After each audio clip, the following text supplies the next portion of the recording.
Hello বন্ধুরা, তোমরা সব কেমন আছো? আশা করছি ভালো আছো। তো আজকে রেসিপি হচ্ছে চিংড়ি মাছের মালাইকারি। তো প্রথমে আমরা চিংড়িটাকে নুন হলুদ দিয়ে ভালো করে মেখে নিলাম। তো কড়াইয়ে সামান্য তেল দিয়ে চিংড়িগুলোকে আমরা ভেজে নেব।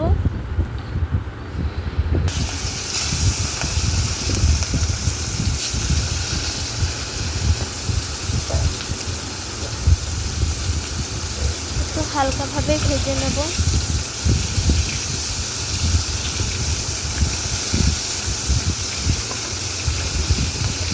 এখানে আমার চিংড়িগুলো অনেকটাই আছে, তো তাই খুব অল্প পরিমাণ দিয়ে ভাজা হচ্ছে।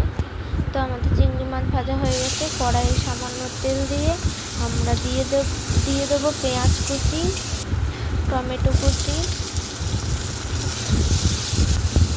একটু হালকা নাড়াচাড়া করে দিয়ে দেবো নুন,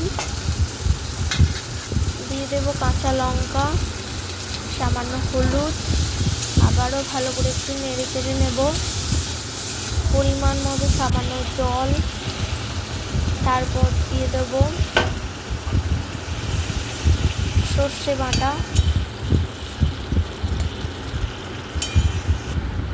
সর্ষে বাটা দেওয়ার পর একটু সস দিয়ে দেব, একটু নাড়াচাড়া করে নেব। তারপর মাছগুলো দিয়ে একটু নেড়ে চেড়ে ঢাকা দিয়ে নেব।